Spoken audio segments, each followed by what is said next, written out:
Você que me faz feliz, você que me faz cantar assim.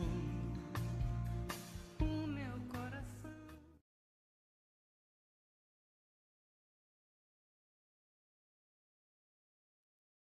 Bom dia! Sejam todos bem-vindos e bem-vindas. Muito bom ver aqui vocês. Fernando, Silvio, como você tá? André, Muito bom, tudo ótimo. bom te ver. Muito Bom dia. legal. Desiane, a Cris, bem-vindos e bem-vindas. Coisa boa ver vocês por aqui. Ah, a Cris tá no espaço. No espaço, gente. Eu não sei mudar o fundo desse negócio, gente. Ah, tá ali, somos todos um só, Não né? precisa mudar, não, tá bom. Tá ótimo, tá ótimo. Mais um minutinho, o pessoal tá chegando, mas já agradeço a presença e a pontualidade de vocês. O objetivo de hoje é dar continuidade a esse projeto que a Ina Health tem. A Ina Health tem um projeto entre vários de cunho social que é de forma gratuita, todo mês trazer informações para vocês de diversos temas, inclusive temas que são sugeridos por vocês mesmos. E nossa missão é democratizar a saúde mental no Brasil e no mundo, e essa é uma das formas da gente poder democratizar esse conhecimento, tá?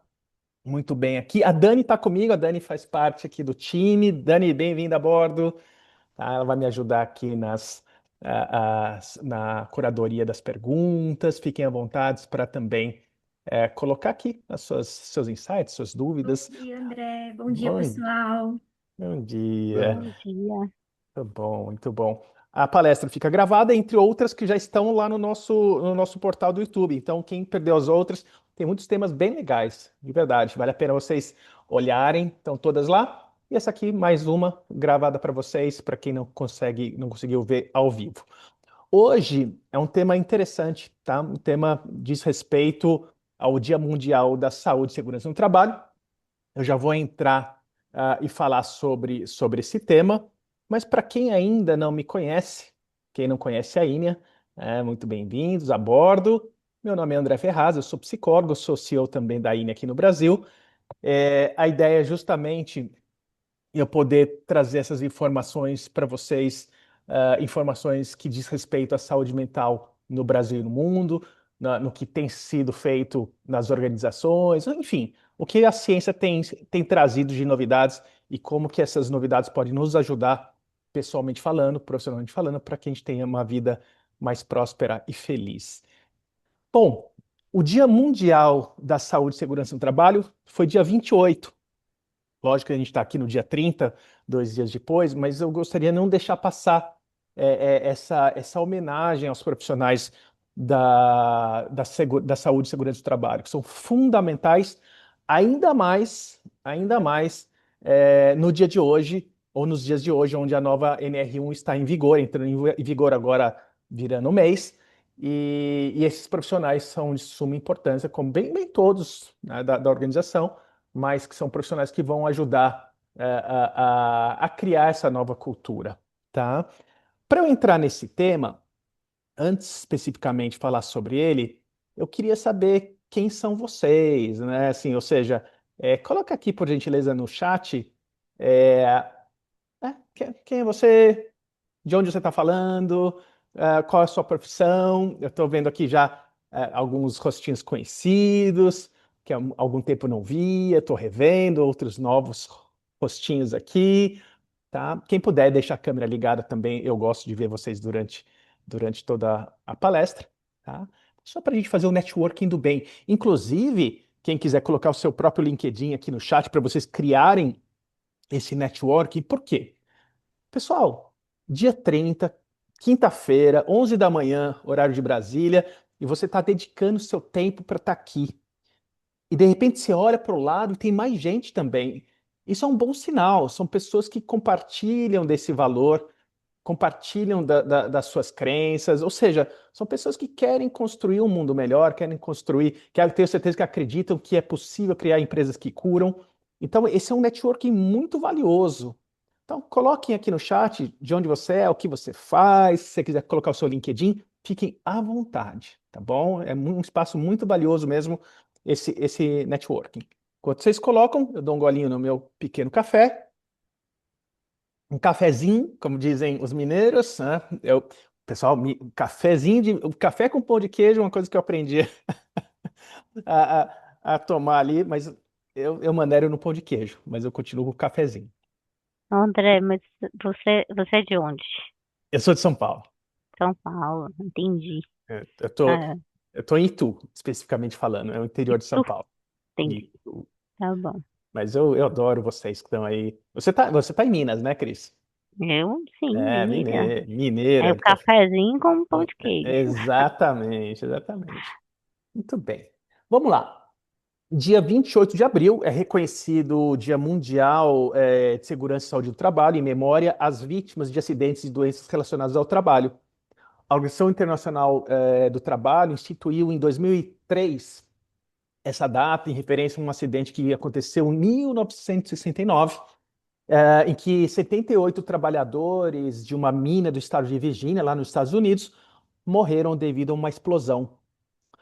Em 2024, o tema aos impactos das mudanças climáticas na segurança e saúde do trabalho, ou seja, é instituído esse dia e celebrado em relação, né, às vítimas, né? Ou seja, é um dia que a gente honra todas essas vítimas e relembra a importância de ter esses profissionais para cuidar da segurança e saúde do trabalho.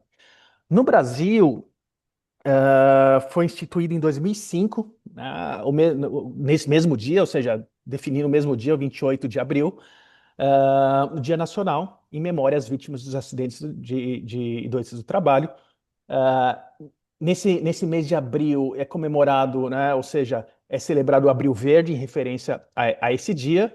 E esse Dia Mundial de Segurança é apropriado porque ele olha realmente e valoriza esses profissionais que tanto trabalham para manter essa segurança no trabalho. Ou seja, né, os profissionais de saúde e segurança do trabalho, técnico de segurança, o engenheiro, o médico, assim, tem vários profissionais, mas a ideia é justamente a gente poder olhar para esse dia, mas lembrar todos os dias da importância realmente da gente criar essa condição para que os acidentes diminuam e a gente pare mesmo, né, de ter essas fatalidades.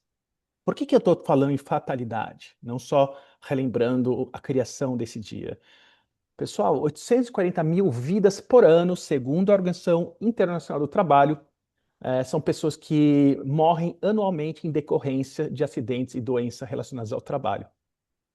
Então, quando a gente olha esse número, inclusive, eu fui buscar esses dados, e, e é impressionante, a gente fala assim, como assim? 840 mil pessoas morrendo anualmente relacionadas ao trabalho, né?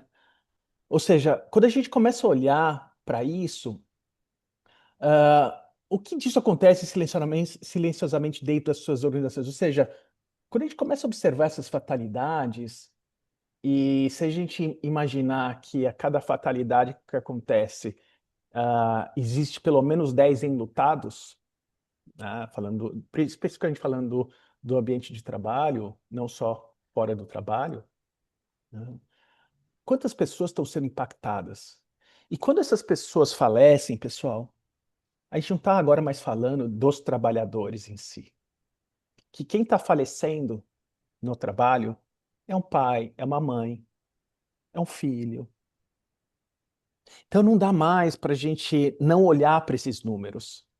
E esses números, pessoal, lógico que eu vou entrar pelo viés da saúde mental, mas esses números a gente precisa realmente levar em consideração e, só para vocês terem uma ideia, quando a gente fala dessa nova NR1, quando a gente fala desse lugar de começar a ter uma lei para balizar, ou seja, a lei nada mais é do que ela balizar a gente, ou seja, ela coloca limites entre o que é para fazer, o que não é para fazer, e a gente vai se balizando, mas é muito importante a gente começar a ter essa consciência, porque eu ainda escuto muitas empresas falando, nossa, meu Deus do céu, agora a gente vai tomar um prejuízo, vai tomar uma multa, e meu Deus do céu. Não, a gente vai ajudar a segurança do trabalho a minimizar essas mortes dentro da organização por causa do trabalho. Sem contar os adoecimentos que a gente tanto fala. Então, muitas das mortes, muitos dos acidentes ainda são causados por uma coisa chamada de saúde mental, que estava muito velada. Nunca se falou tanto de saúde mental, se tem uma coisa boa para a gente falar, nunca se falou tanto de saúde mental desde a pandemia. Então, a pandemia ela ajudou a dissipar uma cortina de fumaça. Então, quando a gente olha para esses números, o que eu quero sensibilizar vocês aqui é para a gente sair da estatística e olhar para as pessoas. Eu sempre falo que todo o coração importa. Enquanto a gente olhar, enquanto o RH, especificamente falando, quando eu falo RH, não todo mundo, mas enquanto o RH fizer head count, ou seja, enquanto o RH contar cabeças, a gente ainda está olhando estatísticas. Será que não está na hora de mudar para heart counts? Ou seja, quantos corações a gente tem na empresa? Quando a gente começa a olhar isso, quantos corações a gente está ali, a gente passa, né, e deixa de olhar as pessoas por meio de um número de inscrição, por um número de headcount dentro do time, da empresa, e começa a entender que quando alguém escolhe entrar na empresa, pessoal, essa pessoa está dedicando o maior bem da vida dela. Qual que é o maior bem da gente? É o nosso tempo. Exato, Cris. Exato. Então, quando alguém fala, eu vou entrar nessa empresa, sabe, ela está dando para a empresa o maior bem, que é a vida. E aí a gente olha para aquele número, 840 mil, né, mil pessoas morrendo anualmente. Não, peraí, alguma coisa está acontecendo. O que a gente pode fazer para melhorar isso? E, pessoal, não dá para a gente fechar os nossos olhos e achar que não é nossa responsabilidade. Não existe separação. E essa é uma das grandes dificuldades da gente todo dia acordar e lembrar disso, que não existe separação. Aquela guerra que a gente vê no Israel e tal, e a gente fala tanto, e as nossas guerras internas que a gente não resolve? Aquilo é só uma materialização daquilo que acontece com a gente. De repente eu estou andando na rua, eu vejo uma pessoa, infelizmente, morando na rua, pedindo dinheiro ou comida. Se eu achar que eu não tenho responsabilidade nisso, que tem separação, pessoal, a nossa humanidade depende justamente desse lugar, onde a gente para de olhar para o antropocentrismo, o homem no meio de tudo, e entende que existe uma coisa chamada de ecocentrismo, ou seja, é algo muito maior do que a gente. E está todo mundo ligado, está tudo ligado. Bom, qual a realidade que mora dentro das empresas? Vocês estão muito familiarizados com isso. O burnout está em alta. Né? Ou seja, o Brasil é o segundo país com maior prevalência de burnout no mundo, pessoal. É muita coisa, né? E não é uma relação de causa e efeito direto. Né? A gente tem que entender, né, que isso é um fenômeno multifatorial. Os transtornos mentais já são o quê? A terceira maior causa de afastamento pelo INSS do Brasil. É um sofrimento silencioso e tem um impacto oculto, ou seja, vocês já ouviram falar sobre um termo chamado de presenteísmo? O presenteísmo é assim, a pessoa vai de corpo, mas o resto ficou em algum lugar. E, sem dúvida nenhuma, reduz a produtividade da pessoa, do time, da empresa. E eu fico imaginando uma pessoa indo para a empresa, ou seja, o presenteísmo, para trabalhar e o silêncio prevalecendo nas relações. Qual que é a chance, né, em termos de aumentar a chance de um acidente? É muito alto. E aquela mesma pessoa que a gente às vezes cruza no corredor e a gente pergunta, e aí, tá tudo bem? Qual que é a resposta que a pessoa dá pra gente? Né? Famoso, o brasileiro é isso. E aí, tá tudo bem? A pessoa, tudo. E você? Tudo. Talvez está na hora da gente começar a falar assim, e aí, tá tudo bem? Não, não tá. Mas isso ainda é cultural nosso. Mas isso é nosso direito de falar que a gente não tá bem. Então, a NR1 entra, pessoal, por trás dela a gente está falando de direitos humanos, por trás da NR1 a gente está falando de proteção à vida. Então, se alguém ainda acha que a NR1 que está entrando em vigor está vindo para prejudicar, eu falo, não tá. Ela está protegendo a sua mãe, está protegendo seu pai, está protegendo seu filho, está te protegendo. Porque quanto mais a gente mitigar os riscos psicossociais, mais a gente vai mitigar os acidentes e os acidentes fatais dentro da empresa. Interessante isso, né? Começar a olhar por esse aspecto, porque parece que ainda as pessoas estão achando que não, o Brasil vai tá fazendo isso só para ganhar mais. Não, é uma proteção e uma grande oportunidade. Que bom que a gente está falando sobre isso. Olha esse fórum que interessante. A gente poder discutir sobre esses aspectos, inclusive falar sobre esses números. Antigamente, eu ia nas empresas da palestra e tal, fazer workshop, treinamento. Ó, não pode falar em burnout, não pode falar né, Silvio? Você sabe bem, o Silvio, né? Não pode falar disso, não pode falar daquilo. Eu falei, vou falar do quê? Era ficar maquiando. Eu falei, não vou falar, então eu não me chama, porque é isso, a gente está aqui podendo falar sobre. É nossa, é nosso dever. Bom, então o maior risco não é descumprir, é achar que está cumprindo. Porque quando as empresas falavam isso para mim, oh, não, não fala isso, não fala aquilo, vamos mostrar aqui nossa pesquisa de satisfação de clima está muito boa. Aí eu falo assim, tá, mas me fala os afastamentos não, não, não. Mas peraí, como que tá? Tantos afastamentos e o clima tá bom? Eu acho que a conta não fecha. Então, o que vai acontecer, porque já acontece, mas o que vai acontecer daqui para frente, e aí a ideia não é a gente criar um sistema de fiscalização pelo medo, porque não é isso, pessoal. É ter empatia e acolhimento. Por quê? Existe um tempo de maturação, mas o que não dá é para as empresas acharem que estão cumprindo. E achar que está cumprindo é assim, não, eu já faço palestra. Ah, eles fazem. A gente tem todo mês aquela palestra né, do Janeiro Branco, Setembro Amarelo. Ah, a gente já fez um treinamento lá atrás, no ano passado. Isso não ajuda. Quer dizer, não é que não ajuda. Isso vai, lógico, psicoeducar. Mas a transformação cultural, ela é medida por meio de uma coisa chamada de integridade entre o que é dito e é feito. Porque quando a gente fala A e faz B, pessoal, isso causa uma confusão dentro das pessoas, isso causa um sofrimento, isso causa é um fator de risco para o adoecimento.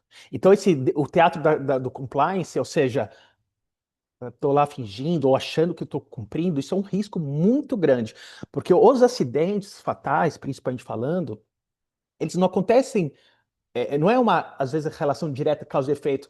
Acho que alguns já ouviram falar da teoria do queijo suíço. Aquele queijo que tem vários furinhos. São várias fatias que são colocadas. Uma hora, de repente, todos os furinhos se encaixam. É muito, olha, é bem difícil. Você pegar, vai fatiando um queijo suíço e vai colocando uma fatia do lado da outra, assim, na frente do outro. Sabe? Uma hora aquele furinho, todos os furinhos se equilibram e é onde o acidente acontece. Agora, se a gente tira uma fatia ou muda ela de lugar, os acidentes não acontecem. Então, o que a gente vai fazer daqui para frente é justamente olhar o que está sendo praticado, não só o que está sendo dito que está sendo praticado. Os riscos psicossociais, só para a gente entender, porque essa é uma dúvida que é bem comum, né, para o RH, para a liderança, para as empresas. Quando a gente fala dos principais riscos psicossociais, a gente está falando primeiro de uma sobrecarga crônica. Demandas excessivas sem recurso ou tempo adequado para execução. Pessoal, só para vocês entenderem que tudo isso é um processo de mudança. O inverno sempre vem, não vem? Alguns invernos são mais rígidos, são mais que outros. Alguns invernos enfim, são mais fortes do que outros. Alguns não. Outros invernos a gente fala, nossa, esse inverno nem esfriou, né? Nem choveu. O que a gente tem que fazer é se preparar, porque o inverno sempre vem. A demanda vai vir, pessoal. A gente não tem como falar, demanda não venha. A gente não tem controle de um monte de coisa na nossa vida. Agora, a demanda quando chega para a liderança, esse é o lugar que começa agora a ter uma nova forma de gerir. Não é simplesmente pega a demanda, pessoal, a gente tem que dar conta. Porque quando essa demanda é maior ou excessiva em relação aos recursos e tempo daquelas pessoas, e todo mundo quer colaborar, todo mundo quer realizar, todo mundo quer bater a meta. Mas a que custo? Então, é esse custo que a gente está falando. Porque se a gente só olhar para os números de bateu ou não bateu a meta, e não olhar para como que a nossa equipe está, às vezes até bateu a meta, mas as pessoas estão extremamente adoecidas, aumentando o risco de acidente. E aí vem uma outra demanda, e aí vem uma outra demanda, e aí vem outra demanda, queijo suíço. Uma hora, nossa, meu Deus do céu, como a gente não viu. Então, essa é a primeira coisa que a gente tem que olhar. E isso não é passar a mão na cabeça, diminuir a performance. Pessoal, se a gente que equilibra a energia física e emocional do time, ele performa-se melhor, ele se recupera mais rápido. Quer ver? Eu vou fazer uma brincadeira com vocês aqui, vou até interromper. Provavelmente, vocês têm um celular perto de vocês, tudo bem? Pega seu celular, põe na palma da sua mão assim, ó. Isso. É levinho, olha que legal, tô vendo mais gente aqui que chegou. É levinho, não é? Hoje, na minha época, pessoal, eu fiz 50 anos, na minha época era um tijolo, assim. Mas é levinho. Dá para ficar segurando, exatamente como você está segurando até o final da palestra? Ou seja, mais 40 minutos assim? O que você acha? É, ok. E mais duas palestras que eu vou dar? E três palestras? Ou seja, aquilo que é levinho, chega uma hora que não vira uma tonelada. Agora, vamos fazer o seguinte: abaixa a mão, fica um minutinho aí para baixo, aí daqui um pouquinho você sobe de novo. A gente faz isso o dia inteiro se a gente quiser. Então, a gestão da demanda, na verdade, a gente está falando de gestão de pausas e recuperação. O problema não é a demanda, a pressão, o estresse, é a falta de descanso.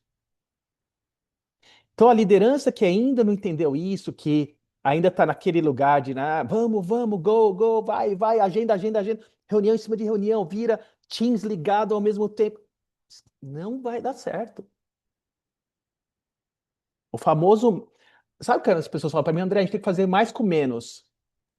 Aí eu falo para a pessoa, não, então vamos fazer mais com menos? Significa menos é mais, então. Menos demanda, menos pressão, menos sobrecarga, é mais resultado. Fazer mais com menos. Né? Falta de autonomia. Lógico que dependendo da área que a gente está trabalhando, são áreas mais diretivas, e inclusive eu falo da demanda e controle, para algumas áreas a demanda e controle ela tem que acontecer. Especificamente algumas áreas, poucas áreas. De uma maneira geral, a gente tem que dar autonomia para a pessoa, porque a pessoa que não tem autonomia, ela desmotiva. A pessoa vai ficar esperando sempre, sabe, ser autorizada para fazer, ou para falar, e na verdade, a autonomia é muito importante, porque essa é a própria autonomia que a pessoa tem para agir, para falar, é para também aprender com os erros. Falta de autonomia sem feedback é pior ainda. A pessoa vai indo, né, a pessoa não dá retorno. Então, o que a gente precisa começar a trazer para dentro da gestão? E aí vocês já devem estar imaginando que a liderança tem um ponto fundamental aqui, quanto que eu dou de autonomia, e essa autonomia a gente vai expandindo com o tempo. Ao mesmo tempo que eu vou fazendo, né, traçando um ambiente psicologicamente seguro e dando feedback para essa pessoa, para ela própria também ir se desenvolvendo. Então, falta de autonomia e falta de feedback também é um fator de risco dos riscos psicossociais. Ou seja, Uma pergunta que eu sempre faço para a liderança, tá? Em quanto tempo você dá um feedback para o integrante da sua equipe? Essa é uma pergunta chave. E a resposta sempre é assim: ah, mas André, eu não consigo dar um feedback por semana porque eu tenho 30 pessoas embaixo de mim. Eu falei, realmente você está sobrecarregado. Está na hora de rever isso, não dá mesmo. Né? A gente tem que saber que tem um número legal, um número adequado de líder e equipe. Agora, se você dá um feedback por mês, isso é um risco psicossocial. Sabe por quê? Se a gente pegar o manual de diagnóstico de doenças psicológicas e psiquiátricas, a maior parte dessas doenças, elas são caracterizadas por, a partir da terceira semana, né, vários sintomas ali e comportamentos sendo aparecendo e sendo recorrentes. A partir da terceira semana, a pessoa começa a se enquadrar dentro dos fatores de diagnóstico. Então, se você dá um feedback a cada 4 semanas, você perde uma janela muito importante de ajuste de rota. E aí a pessoa é afastada. Aí quando ela volta, você tem que ajustar. Por que a gente não faz o ajuste de demanda, de carga de trabalho, de horário, nessas 3 semanas que a pessoa está falando, eu estou cansado, eu não estou dormindo bem, eu estou com gastrite. Olha só, pessoal, feedback, reunião 1 a 1, é fator de proteção. Aí o líder sofre. Mas eu não tenho tempo, meu Deus do céu. Vamos ver o que é prioridade. Prioridade é a integridade física e emocional da sua equipe, porque sem ela e sem a sua integridade física e emocional, não adianta. A demanda vai continuar vindo. Né? Interessante isso, né? A gente vai começar a olhar esses aspectos. Pessoal, assédio e hostilidade. Toda empresa, obrigatoriamente, tem que ter um canal de denúncia terceirizado. Não pode ser interno, não deve ser interno. É óbvio, né? Se o canal é interno, eu vou reclamar e. Não, é terceirizado.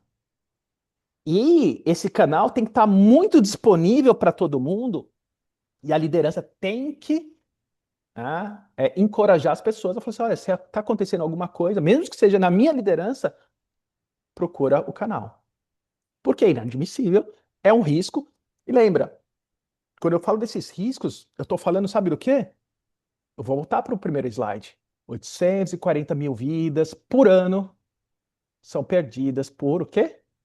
Decorrência de acidentes e doenças relacionadas ao trabalho.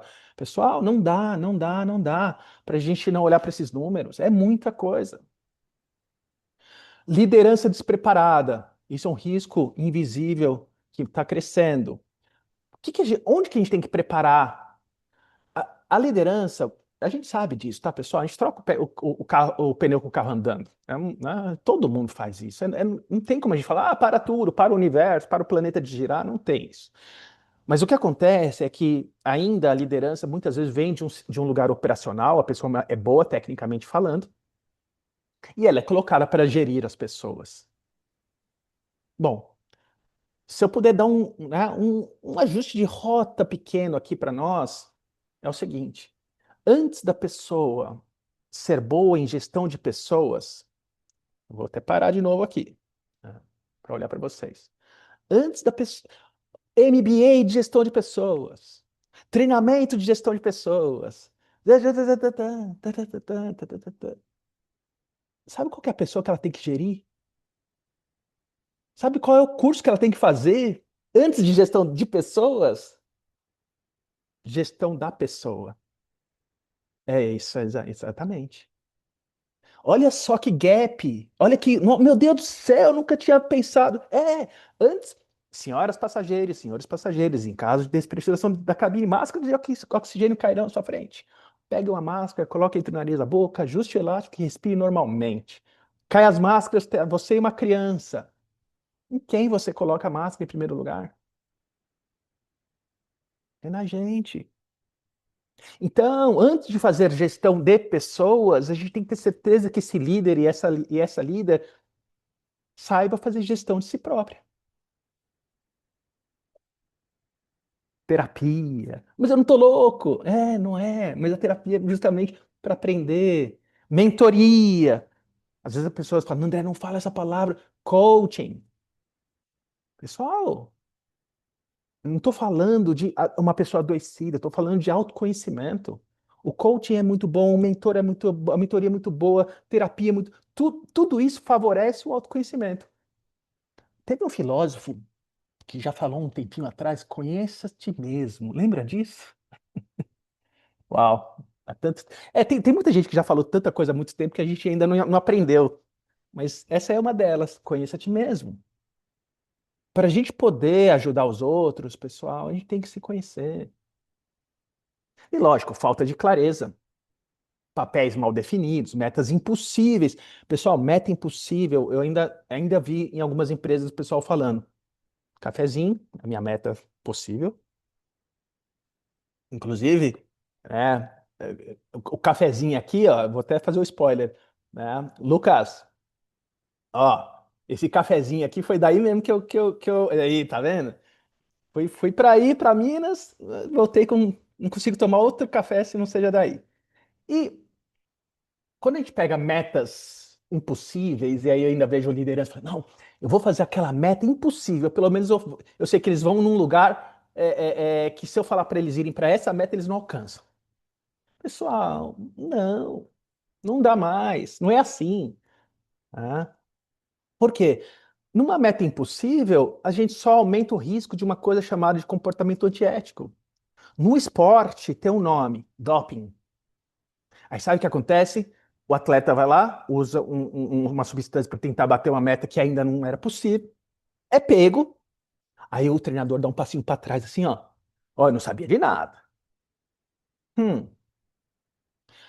No mundo corporativo, a pessoa tem um comportamento antiético para tentar bater a meta, é pega, justa causa. E a liderança, ó, eu não sabia de nada. Não dá, né? Então, olha só quanta coisa acontece dentro da organização, começando por um lugar, por isso que eu estou falando sobre o nosso cérebro agora, conheça a ti mesmo. Se a liderança, mas por que você está falando da liderança? Porque a liderança é o papel central e fundamental num processo de mudança de cultura. Se nós queremos mudar para uma cultura de empresas que curam, hum, a primeira, o primeiro movimento e quem sustenta esse movimento é a liderança. Por quê? Porque as pessoas estão seguindo seus passos. Eu vou fazer uma pergunta, você não precisa responder aqui e mostrar, mas internamente. Alguma vez, ou algumas vezes, você ficou sem almoçar para entregar o seu trabalho? Tenho certeza que aí dentro de você tá, sim, tá. Pode ter certeza que sua equipe também. Por quê? Porque onde já se viu, eu vou almoçar, se minha chefa não está almoçando, eu vou parar para almoçar. E uma pessoa que fica sem comer, baixa os níveis de açúcar, né? Diminui, a pessoa perde energia, né? Ela não vai nem no banheiro. E você quer que ela tenha uma resposta brilhante? Que ela que tenha performance na reunião ou no, né? As pessoas estão fazendo o que você está fazendo. Né? Por que é importante conhecer a ti mesmo? Porque o nosso cérebro, sob pressão, ele não performa bem. Vocês vão entender. Sob pressão, o nosso cérebro ele é ligado para um sistema de luta e fuga. E esse caso aqui do Finas Gate, inclusive esse é um livro que eu super recomendo a leitura, é muito simples a leitura. É o neurocientista Antônio Damasio, o erro de Descartes, ele vai descrever como que a neurociência descobriu que a região pré-frontal da gente, do nosso cérebro, é a região que a gente precisa mais disponível para performance com clareza, discernimento, tomada de decisão. Até então, não se sabia muito bem o que acontecia. E quando teve esse caso do Finas Gage, ele, ele trabalhava numa ferrovia e ele estava mexendo lá com explosivos e essa barra de ferro que ele está segurando, né, teve uma explosão e passou pelo cérebro dele, pelo crânio dele. E ele sobreviveu. Mas o que aconteceu é que danificou toda a região pré-frontal dele. E as pessoas começaram a perceber, a gente está falando de 1800, eu não lembro exatamente a data, tá, pessoal? Mas o que as pessoas perceberam e falaram assim, nossa, ele mudou a personalidade dele. Ele era uma pessoa ponderada, agora é uma pessoa 880. É uma pessoa que se relacionava bem, agora não para, não é, se separou e não consegue se relacionar. É uma pessoa que planejava bem, lidava bem com o dinheiro, agora ela só faz apostas e perde tudo. Na época até virou atração de circo. Ou seja, mudou completamente a personalidade. E por que que é importante a gente saber disso? Porque quando a gente conhece a nós mesmos, principalmente sobre um computador que está entre as nossas duas orelhas e que veio sem manual, tem uma coisa muito básica que é importante a gente saber, que sob pressão, a gente opera num sistema de luta e fuga. A gente opera num sistema que é natural, que é bom que tenha, porque se estiver pegando fogo, eu tenho que sair correndo, né? Mas sempre passa por aí. O nosso cérebro, então, o que a gente vai entender que essa parte da testa, a informação vem depois, mas para ela chegar aí e a gente ter discernimento, a gente precisa desativar esse sistema de ameaça. Agora, uma pessoa que não está almoçando, não está tomando água, não está indo no banheiro, pode ter certeza que a ameaça já está ligada. Por quê? Sobrevivência. Então, tudo que a pessoa sente ameaça, o cérebro de luta e fuga, o cérebro emocional está ligado. Na época dos homens das cavernas, na época dos nossos ancestrais, a gente estava falando assim, pô, você saiu da caverna, tem um tigre de dente de sabre, você tem que saber o que fazer. É sobrevivência em primeiro lugar. Hoje em dia não tem isso. Mas tem o quê? Olha, se você não fizer, não entregar no prazo, você vai ser mandado embora. É igual o tigre de dente de sabre, eu vou morrer. A reação é a mesma, fisiologicamente falando. Então, as consequências são muito ruins para todo mundo, principalmente no que diz respeito, lógico, à tomada de decisão, a relacionamento, e lógico, aumenta a chance de um acidente quando a região emocional está ali disparada e a gente não tem essa região disponível para a gente tomar as devidas ações e discernimentos. Conheça a ti mesmo. Porque se eu percebo no meu corpo que eu estou no modo de luta e fuga, porque é perceptível assim, é igual, sabe, febre. Nossa, eu tô com um pouquinho de calafrio, tô não sei o quê. Aí chega uma hora que a pessoa tá lá tendo convulsão, né? Mas a gente percebe no nosso corpo quando esse sistema de luta e fuga também está acionado.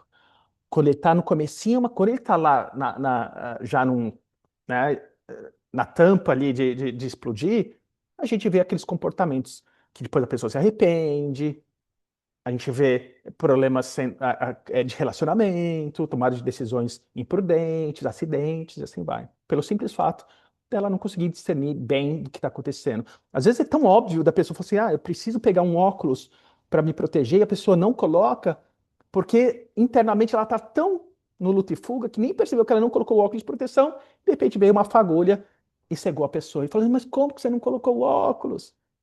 Aí a pessoa estava ali tendo problema emocional, problema com a liderança, não estava dormindo bem, né? Coisas que a gente poderia ter conversado anteriormente e saber que a pessoa estava precisando descansar. Bom, uma das coisas que favorecem a diminuição desse sistema emocional do cérebro, no sentido das pessoas não se sentirem ameaçadas, é uma coisa chamada de segurança psicológica. Tá? A segurança psicológica, ela, de uma maneira geral, ela é criada pela liderança, ou seja, onde é criado um espaço onde a pessoa se sinta que é ok falar sobre o que ela pensa e o que ela sente, sem ela ser julgada, sem ela ser exposta. Agora, se o silêncio prevalece, se ninguém falar nada, não, eu não vou falar nada na reunião, eu não vou falar nada na minha sessão de feedback ou one-on-one, porque isso vai vazar. Se o silêncio prevalece, aumenta o risco de acidente. Quem que cria esse espaço? A liderança. Então, conheça a ti mesmo. Olha só, eu fico imaginando uma pessoa que nunca fez terapia e fazer uma terapia. E a primeira coisa que na terapia, ou uma outra forma terapeuticamente falando, a pessoa vai falar o seguinte: olha, tudo que você falar aqui vai ficar aqui. Olha que é por isso que funciona. Porque é criado esse espaço onde, de fato, tudo que for falado, lógico, tem suas ressalvas em caso, por exemplo, de ideação de suicídio e tal, mas isso é tudo acordado, né, nesse espaço. Quando a gente tem esse espaço de feedback de um ano a ano entre as partes, sabe, e depois isso é transformado entre o grupo, todo mundo ganha. Então, lembra, não é só ter no plano do PGR, mas na prática, a liderança está criando esse espaço seguro, primeiro para ela mesma, depois para a equipe. Ou seja, o líder é o maior determinante do ambiente emocional. A gente sabe, vocês sabem que é muito importante a liderança, e quanto, por isso que a gente fala da capacitação e tudo mais.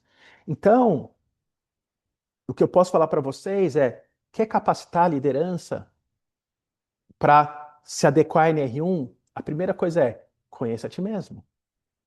Não é hard skills, não é habilidade técnica, não é saber fazer o trabalho, é saber gerir a si próprio. É esse o lugar. É esse o lugar. Então, a gente vai ter que investir sim em terapia, em mentoria, em coaching. Tem vários caminhos, mas conheça a ti próprio para você poder conhecer a sua equipe. E aí a gente vai fazer. Aí a gente vai falar de gestão de pessoas. Como que eu vou gerir eles se eu não consigo gerir a mim mesmo? Olha que incoerência, né? Mas calma, pessoal. Eu Pô, estou imaginando na cabecinha de vocês já imaginando, não, mas aquela pessoa, e aí, né? Calma. É tudo um processo, sabe, de mudança de cultura, né? ô André, posso comentar? Posso, Pode. pode? Licença. É, inclusive, assim, esse para mim eu acho que talvez seja um dos maiores desafios, né, né, as pessoas que trabalham, né, com saúde, né, com essa temática em si, né, envolvendo todas, né, de saúde emocional, mental, NR, né, NR1, 17, todos, né, todos os Uhum. riscos psicossociais aí. E aí, eu acho que a maior dificuldade que a gente tem, né, eu já vi que tem outras pessoas aqui da empresa que eu trabalho aqui também, podem até me ajudar com isso, né? Porque a gente tem muita dificuldade que algumas, né, lideranças ainda, né, peguem isso como valor cultural da empresa, né? Então, a sensação que eu particularmente em alguns momentos eu tenho é que quando a gente vai falar sobre o tema, ai, passa rápido, Cris. Não, a gente só tem 5 minutos para falar sobre isso. É como se essa temática também não fosse tão importante quanto as outras. E aí, para mim, soa um pouco de falta de engajamento, sabe? De responsabilidade, né? Você é líder, você tem que ser responsável por isso aqui também. Você pode até achar que está fora da sua caixa, mas não está fora da sua caixa, entendeu? Está dentro. E aí, como levar isso de uma forma leve, né, para que as lideranças se desenvolvam num nível de maturidade para poder entender isso, sabe? Uhum. Então, eu acho que isso é uma questão Uhum. que, pelo menos assim, eu vejo ainda que existem ainda muitas barreiras para a gente atravessar essa Uhum. questão, sabe? Uhum. Era isso que eu queria comentar, assim, que eu Obrigado. particularmente ainda acho difícil. Sim, obrigado, Cris, pela colaboração. É um desafio, sem dúvida nenhuma é um desafio. E pode ser que aquilo que a gente ainda almeje atingir ainda esteja longe. E tá tudo certo, pessoal. Tá tudo certo. Se a gente olhar para trás, poucos anos atrás, ainda existia escravidão,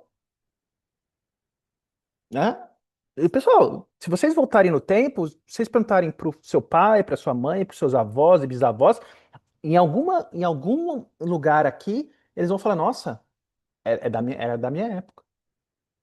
Ou seja, a gente ainda tem essa inércia ainda, esse contato, então, por isso que ainda está sendo discutido o modelo 6 por um, quantidade de horas, o PJ poder trabalhar como, né, no lugar do CLT de forma regular. Tudo isso está sendo discutido porque é um processo de mudança, porque não dá mais para ser daquele antigo modelo. Então, a gente tem que ter um pouquinho de paciência, Cris, e ter persistência, ou seja, direção é melhor do que velocidade. Mantenha a direção, mantenha a direção, mantenha a direção. Tá? Pode ser que a gente usufrua dos frutos, das sombras dessas plantações, talvez não. Mas outras pessoas que virão de gerações. Lembra naquela geração do André? Nossa, como assim eles não faziam terapia? Ou como assim eles não. Eles só olhavam. É, como a gente olha para ele, como assim, né? Naquela época tinha escravidão. Mas se a gente falar, se É, a gente, né, a gente naquela pensa época. bem melhor. Hoje até É teve um assunto isso. sobre isso, né? Daqui 5 anos a gente já vai estar muito melhor do Uhum, que hoje, isso. né? Justo, É, justo. É ainda isso. estamos ainda, como se diz, né? Bem novos ainda nessas temáticas ainda Uhum. também, né? Então, direção. Vai lá, Obrigada. Lucas. Ué. E se não vai pelo amor, vai pela dor, né, Ferraz? Assim, a Hum, conta tá chegando para os hum, tomadores de decisão da companhia, né? A NR1 está em caráter educativo, mas 670 mil benefícios solicitados para o transtorno mental no INSS custa um preço. E o uhum. governo ele vai cobrar essa conta das empresas, sem sombra de dúvida. Então a empresa está falando: ah, não, beleza, eu tenho um canal de denúncia, eu tenho programas aqui estabelecidos, mas ele vai puxar o CNPJ da mina ou da fábrica, ou seja o que for, vai falar: olha, aumentou a quantidade de afastados por transtorno mental, ansiedade e depressão, que é top, top no Brasil. O que vocês Uhum. estão fazendo não é o suficiente. E isso vai bater top-down, né? Porque isso vai custar no bolso da companhia. Tem outro aspecto também muito interessante. Muitas empresas reportam rating, né, de saúde e segurança em grandes instrumentos internacionais. Né? Para mineração, por exemplo, é o ICMM e outros, a gente figura como empresas que trabalham ESG e é valorado no mercado de trabalho e no mercado financeiro por causa disso, que se você, o seu rate, não só TRIFI, LTFI, esses dados clássicos de segurança, mas também de adoecimento estiverem estourando, né? Ah, Uhum. beleza, 3 fatalidades, mas também tenho 5 mil afastados por transtornos mentais. Está chegando cada vez mais perto a hora que os investidores começam a julgar o valor e o risco dessa empresa por adoecimento, né? Dependendo do tamanho da empresa e tudo. Então, o tomador de decisão pode assim, vamos passar rápido, beleza. Aí você só pensa assim, cara, beleza.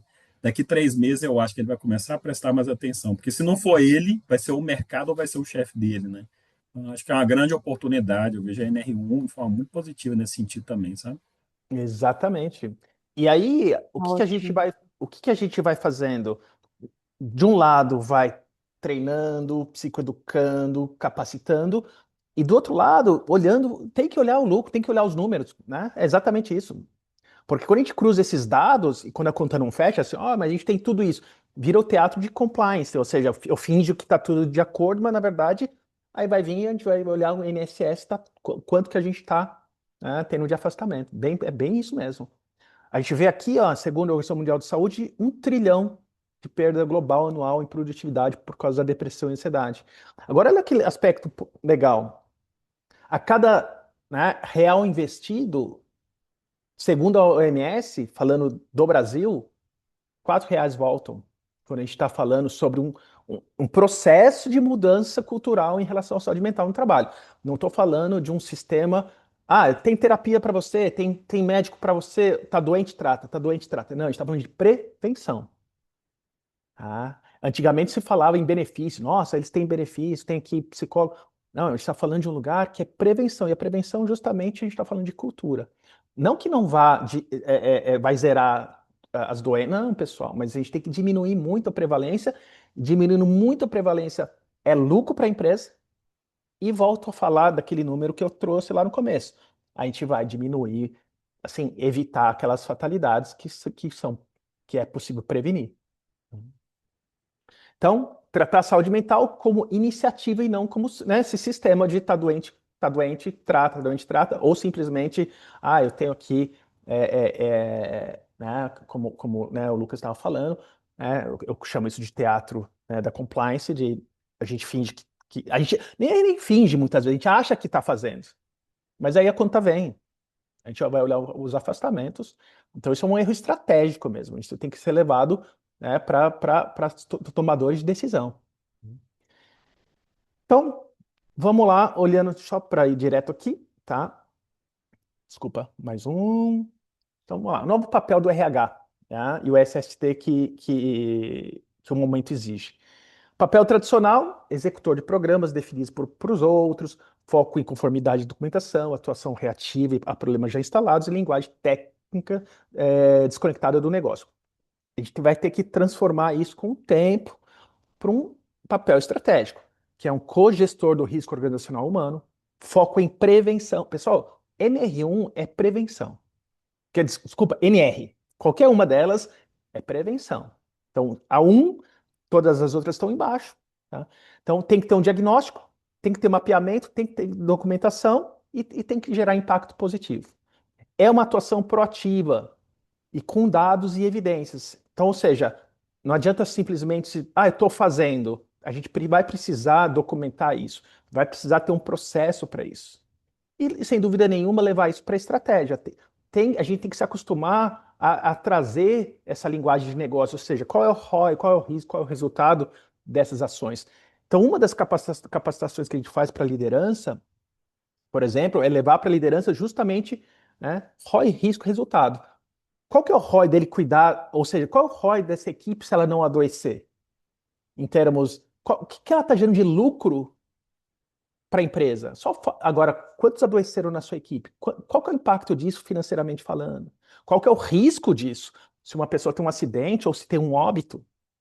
Então, tudo isso a gente leva para o papel da liderança. Lógico que eu já escutei muitas lideranças falando, André, agora eu estou com medo. Agora eu não quero ser o líder. Eu falei, não é isso. É uma proteção até para você mesmo. Conheça a ti mesmo. Até onde eu posso ir? Então, cuidar da saúde mental já não é mais gentileza, já não é benefício, é uma responsabilidade do business, do negócio. Ou seja, pessoal, a gente está falando de uma nova forma de fazer, né? Eu gosto muito do capitalismo consciente, ou seja, a gente pode usar esse termo ou outros termos no que diz respeito a uma nova forma de fazer negócio. Então, por onde a gente começa? Diagnóstico real. E mapeamento dos riscos psicossociais, pessoal, não é só o teste é um só. A gente tem que mapear para ele, né, a gente ter o maior número de respostas, um N legal. Mas, pessoal, eu sempre falo o seguinte, vai dar trabalho, mas os grupos focais, reunião 1 a 1, porque muitas vezes é no grupo focal que a gente escuta o que não aparece no diagnóstico inicial. Então, a gente tem que cruzar isso. Lembrando do sigilo. Outra coisa,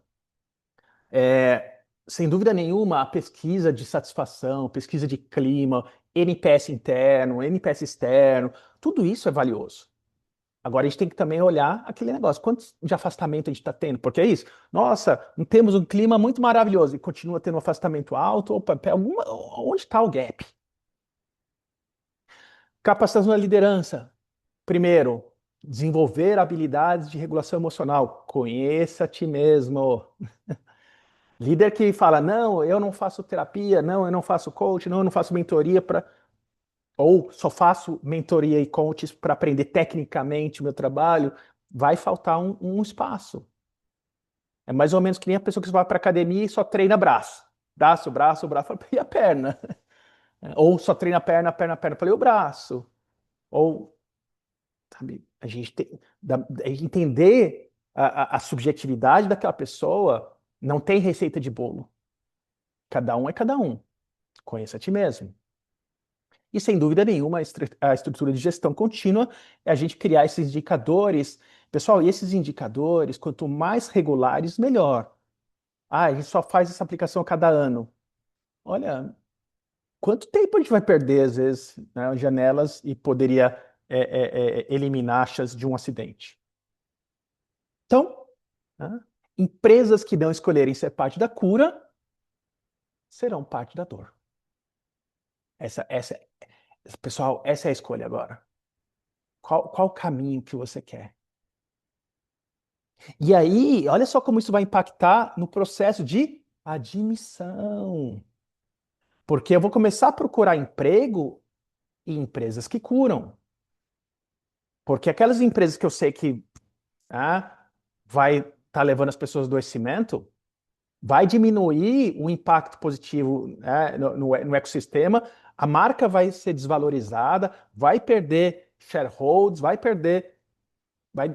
ou seja, aqueles bons colaboradores futuros que a gente poderia ter dentro da empresa nem vão chegar perto, nem vão fazer parte do processo de admissão. Olha que interessante a gente olhar por esse aspecto também, porque a gente tem que olhar sempre o processo como um todo, né?